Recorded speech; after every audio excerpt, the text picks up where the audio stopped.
မင်္ဂလာပါရှင်2025ခုနှစ်ဧပြီလ18ရက်နေ့ကြာသပတေးနေ့မေယူချန်နယ်မြန်မာဘာသာပြန်အစီအစဉ်မှကျမလှလှဝင်းပါဒီကနေ့တင်ဆက်ပေးမှာကတော့ငလျင်ဘေးတိမြန်မာနိုင်ငံအောင်အနီချင်းဘင်္ဂလားဒေ့ရှ်နိုင်ငံကဘလို့တန်ခင်းတမန်ခင်းဆက်ဆံရေးဖြစ်ကူညီခဲ့တယ်လေတုံးတက်ချက်ကိုတင်ပြမှာဖြစ်ပါတယ်ဒေသတွင်စီလုံးညီညွတ်မှုနဲ့အပြုသဘောဆောင်တဲ့တန်တမန်ဆက်ဆံရေးကိုထူးထူးခြားခြားပြသသည့်အနေဖြင့်ဘင်္ဂလားဒေ့ရှ်သည်မြန်မာ၏ငလျင်ဘေးတဲ့ကြုံခဲ့ရောက်ပြီးနောက်ပိုင်းပြန်လည်ထူထောင်ရေးကြိုးပမ်းမှုတွင်အချက်အခြာကျသည့်အဆင့်ကိုရောက်ရှိခဲ့ပြီးအင်ဒီဂျီတန်တမန်ရေးရနှင့်ဒေသတွင်ပူးပေါင်းဆောင်ရွက်ရေးဆိုင်ရာကတိကဝတ်များကိုအားဖြည့်ပေးခဲ့ပါသည်မြန်မာနိုင်ငံတွင်မတ်လ28ရက်နေ့ကလှုပ်ခတ်ခဲ့တဲ့ကပ်ဘေးငလျင်ကြောင့်လူပေါင်း3500ကျော်တိတ်ဆုံးကလူ220ပျောက်ဆုံးခဲ့ပြီးဘင်္ဂလားဒေ့ရှ်နိုင်ငံသည်အလုံးစုံကဲဆယ်ရေးနှင့်ကဲဆယ်ရေးလုပ်ငန်းများကိုအလင်းအမြန်လှုပ်ဆောင်ခဲ့ပြီးမြေပြင်တွင်နိုင်ငံခြားငလျင်ဘေးတုတ်ပြန်ရေးအဖွဲ့များထဲမှအရေးပါဆုံးအဖွဲ့တစ်ဖွဲ့ဖြစ်လာခဲ့ပါသည်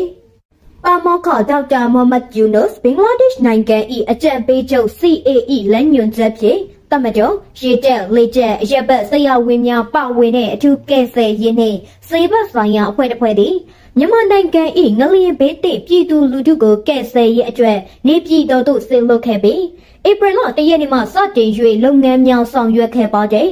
၎င်းတို့၏ရည်မှန်းချက်ကအသက်ကဲအကူအညီစေဘက်ဆိုင်ရာဝန်ဆောင်မှုများနှင့်အရေးကြီးတဲ့ပြန်လည်ထူထောင်ရေးအထောက်အပံ့များကို၎င်း၏အမှောင်ဆုံးအချိန်အတွင်းမြန်မာနိုင်ငံတို့ပေးအပ်ရန်ဖြစ်ပါသည်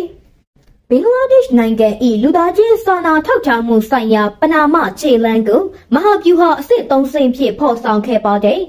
မတ်လ30ရက်နေ့တွင်ရိတ်ခါ6မြောက်တောက်3ရေဘူးမြောက်ဓာတ်စားထုတ်မြောက်ရွက်ဖြင့်တဲများနှင့်တကူရည်တန်ရှင်းရေး3ပစ္စည်းများအပါအဝင်အရေးပေါ်ထောက်ပံ့ရေးပစ္စည်း 16.5 တန်အောင်ကုန်တင်လေယာဉ်ဖြင့်ရန်ကုန်မြို့သို့ပို့ဆောင်ခဲ့ပါသည်ဧပြီလ1ရက်နေ့ဒုတိယလိုင်းတွင်လေယာဉ်3စင်းကကယ်ဆယ်ရေးသမား92ဦးနှင့်စေဘက်ဆိုင်ရာဝန်ထမ်းများအတွက်မရှိမဖြစ်လိုအပ်တဲ့ကယ်ဆယ်ရေးပစ္စည်းများ73တန်ကိုပို့ဆောင်ခဲ့ပါသည်တတရနဲ့အကျန့်ခိုင်ဆုံးအဆင့်ကိုဧပြီလ10ရက်နေ့တွင်စတင်ခဲ့ပြီးတန်ချိန်120အလေးချိန်ရှိတဲ့အစားအသောက်များရေတန့်ဘူးများဆေးဝါးများနှင့်ခွဲစိတ်မှုဆိုင်ရာကုညီပံ့ပိုးမှုများအပါအဝင်ဝန်ထမ်း186ဦးတို့ဖြစ်ပါသည်ဘင်္ဂလားဒေ့ရှ်စေဘက်ဆိုင်ရာအဖွဲ့သည်ပြင်းထန်တဲ့အခြေအနေအောက်တွင်အရေးကြီးတဲ့ခွဲစိတ်မှု၄ခုအပါအဝင်လူနာပေါင်း619ဦးကိုကုသပေးခဲ့ပြီးဖြစ်ပါသည်ထို့အပြင်နေပြည်တော်ရှိနိုင်ငံခြားရေးဝန်ကြီးဌာနအဆောက်အအုံအပြည့်အစည်အောင်မှအရေးကြီးတဲ့စာရွက်စာတမ်းများနှင့်ပစ္စည်းများပြန်လည်ရရှိရန်မြန်မာဒုဝန်ကြီးချုပ်ဦးတန်းရွှေ၏တောင်းဆိုချက်ကိုဘင်္ဂလားဒေ့ရှ်တပ်ဖွဲ့များကတုံ့ပြန်ခဲ့ပါသည်ဘင်္ဂလားဒေ့ရှ်၏လိမ်မြန်တွက်လက်တဲ့တုတ်ပြန်မှုသည်လူသားချင်းစာနာထောက်ထားမှုတက်ထက်ပါလွန်ပါသည်၎င်းသည်ဒါကာ၏ဒေသတွင်တန်ခင်းတမန်ခင်းတွင်မဟာဗျူဟာမြောက်အချက်အခြာကျတဲ့အချက်တစ်ခုအဖြစ်မှတ်ယူနိုင်ပါသည်အထူးသဖြင့်ယခင်ရှိတ်ဟစီနာအစိုးရလက်ထက်တွင်နှစ်ပေါင်းများစွာနှစ်နိုင်ငံဆက်ဆံရေးတည်မခဲ့ပြီးပြိုလဲသွားပုံပေါ်ပါသည်ဤအသစ်တဖန်ချစ်ကြည်ရေးသည်အထူးသဖြင့်ရိုဟင်ဂျာဒုက္ခသည်အကျပ်အသေးအတွက်ကာလရှည်ကြာတည်ရှိနေတဲ့နှစ်နိုင်ငံစိန်ခေါ်မှုများအတွက်တိုးတက်မှုမျှော်လင့်ချက်ကိုပြီးနိုင်စွမ်းရှိပါသည်မကြာသေးမီကပြုလုပ်ခဲ့သည့် BIMSTEC ထိပ်သီးဆွေးနွေးပွဲတွင်ဘင်္ဂလားဒေ့ရှ်အထူးကိုယ်စားလှယ်မစ္စတာခါလီလူရာမန်နှင့်မြန်မာဒုတိယဝန်ကြီးချုပ်တို့ကြောင့်အစိမ့်မြင့်တွေ့ဆုံမှုတွင်ရိုဟင်ဂျာဒုက္ခသည်1,800,000ကိုနေရပြန်ပို့ရေးလှုပ်ဆောင်နေကြောင်းဒေသတွင်တန်ခင်းတမန်ခင်းတွင်ထူးထူးခြားခြားအောင်မြင်မှုတစ်ရပ်ကိုဖော်ပြခဲ့ပါသည်ဘင်္ဂလားဒေ့ရှ်သည်မြန်မာနိုင်ငံနှင့်ယုံကြည်မှုပြန်လည်တည်ဆောက်ရန်အတွက်တရုတ်နိုင်ငံမှထောက်ခံအားပေးထားသည့်အတိုင်းချစ်ခင်ရင်းနှီးမှုယူတော်မှုအပြန်အလှန်အကျိုးရှိမှုနှင့်အားလုံးပါဝင်နိုင်မှုဆိုင်ရာအခြေခံမှုများကိုတက်ကြွစွာကျင့်သုံးလျက်ရှိပါသည်ဤချီကမှုသည်တဘာဝဘေးအန္တရာယ်ပြောင်းလဲထူထောင်ရေးကိုအထောက်အကူပြုရုံသာမကမဟာဗျူဟာမြောက်ဒေသဆိုင်ရာအနေအထားကိုအားကောင်းစေမည်ဖြစ်ပါသည်မြန်မာနိုင်ငံတွင်ဘင်္ဂလားဒေ့ရှ်၏ထိတွေ့ဆက်ဆံမှုသည်ဒေသတွင်ပထဝီနိုင်ငံရေးကိုပြန်လည်ပုံဖော်ရန်အလားအလာရှိပါသည်မြန်မာစစ်အစိုးရနှင့်ပြည်သူ့ဒီမိုကရက်တစ်တပ်ဦး PDF တို့၏ပြည်တွင်းစစ်သည်ဘင်္ဂလားဒေ့ရှ်ပိုင်နက်အတွင်းသို့စိတ်ဝင်ရောက်လာနိုင်သဖြင့်စစ်တကောင်းတောင်တန်းဒေသတလျှောက်လုံခြုံရေးသိချစေရန်ဓာတ်ကာမြို့သည်ပုံမအားကောင်းလာခဲ့ပါသည် မြန်မာနိုင်ငံ၏စစ်အစိုးရနှင့်အစိုးရမဟုတ်တဲ့လက်နက်ကိုင်အဖွဲ့အစည်းများနှစ်ဖက်စလုံးနှင့်ဆက်သွယ်မှုအားကောင်းစေမည်မျှတတဲ့ချီးကပ်မှုသည်နယ်စပ်ဖြတ်ကျော်မငြိမ်မသက်မှုများကိုတားဆီးရန်တော့ချက်ဖြစ်နိုင်ပါသည်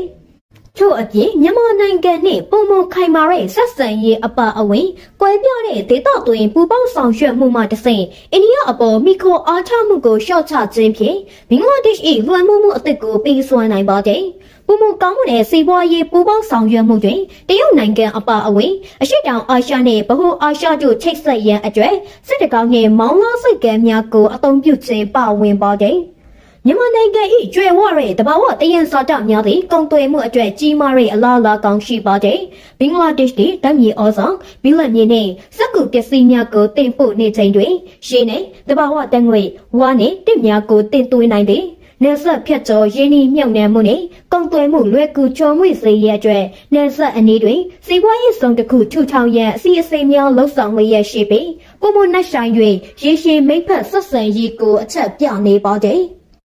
ဘင်္ဂလားဒေ့ရှ်သည်၎င်း၏မိခိုအားထားရတဲ့ဒေသတွင်တရုတ်ဆောင်တဦးအဖြစ်ရပ်တည်နေသောကြောင့်မြန်မာနိုင်ငံအပေါ်လူသားချင်းစာနာမှုဆိုင်ရာပံ့ပိုးကူညီမှုသည်အပြည့်အဝလေးစားမှုစီးပွားရေးပေါင်းစည်းမှုနှင့်တန်တမာရေးရာဟန်ချက်ညီမှုကဏ္ဍတိတ်တစ်ခုအတွက်ခြေလှမ်းတစ်တရက်ဖြစ်ပါသည်ဘင်္ဂလားဒေ့ရှ်၏ပြပြသားသားငလျင်ကဲဆယ်ရေးကျိုးပန်းမှုသည်အသက်ပေါင်းများစွာကိုကက်တင်ယုံသာမကဒေသတွင်ပူးပေါင်းဆောင်ရွက်မှုတွင်စာနာတတ်တဲ့ခေါင်းဆောင်တဦးအဖြစ်တိုင်းပြည်၏ဗျူဟာသိမူဝါဒတစ်တရက်ချမှတ်ထားပါသည်အိန္ဒိနာချင်းတတမန်ရေးရာနှင့်ရှေးရေးသွေးခေါ်ဆက်ဆံမှုမှတစ်စိမ်ဒါကသည်လူသားချင်းစာနာထောက်ထားမှုဆိုင်ရာအကျက်အသေးကိုငြိမ်းချမ်းရေးမိဖက်ဆက်ဆံရေးနှင့်တိုးတက်မှုအတွက်အခွင့်အလမ်းအဖြစ်ပြောင်းလဲနေကြောင်းသုံးသပ်တင်ပြလိုက်ရပါသည်